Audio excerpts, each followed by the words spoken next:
প্রিয় দর্শক, গ্লোরি টিভির পক্ষ থেকে আপনাদের জানাচ্ছি আন্তরিক শুভেচ্ছা ও অভিনন্দন। বাংলাদেশের মানুষ চেনা বড় দায়। গেল 16 মাস আগে যে মানুষজন শেখ হাসিনার বিরুদ্ধে ফুঁসে উঠেছিলেন, সেই মানুষ এখন ইউনূসের বিরুদ্ধে বা ইউনূস সরকারের বিরুদ্ধে ফুঁসে উঠেছেন। শেখ হাসিনার অভাব পরতে পরতে পদে পদে বাংলাদেশের মানুষ অনুভব করতেছে। কারণ বাংলাদেশের এখন চলছে একটা জঙ্গল রাজত্ব। মুক্তিকামী মানুষ, মুক্তিযুদ্ধের সপক্ষের মানুষ অথবা আওয়ামী লীগ করা মানুষ, জাতীয় পার্টি করা মানুষের উপর অত্যাচার, নিপীড়ন, হত্যা, জেল, মামলা ইত্যাদি চলতেছে। সংখ্যালঘুদের উপর অত্যাচার চলতেছে। এখন মানুষ আর এটা সহ্য করতে পারতেছে না। বাজার দর ঊর্ধ্বগতি, নিম্ন আয়ের মানুষের কোনো ইনকাম নেই।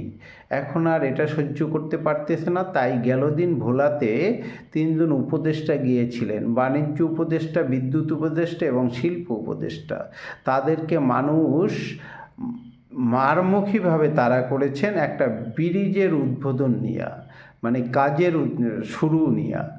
শেখ হাসিনার আমলে এই ব্রিজটা উদ্বোধন হয়েছিল, কিন্তু এটার কাজ আর শুরু হয়নি। সেটা প্রশ্ন করায় ওনারা বলছে এর কাঠামোগত বা নকশাগত সমস্যা আছে, হাজার হাজার টাকা লোপাটের একটা ব্যাপার আছে, কোটি কোটি টাকা লোপাটের একটা ব্যাপার আছে, সুতরাং এটা নূতন নকশা তৈরি করতে হবে।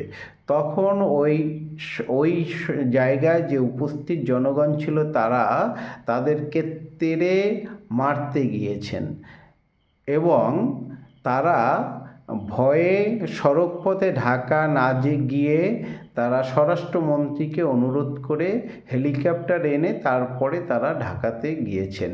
এই হচ্ছে বাংলাদেশের অবস্থা। অর্থাৎ এখন এই মুহূর্তে সবাই চাচ্ছে যে এই সরকার অর্থাৎ ডক্টর ইউনূসের এই জালেম সরকার বিদায় হোক, আর জনগণ একে বিদায় না করে ছাড়বে না।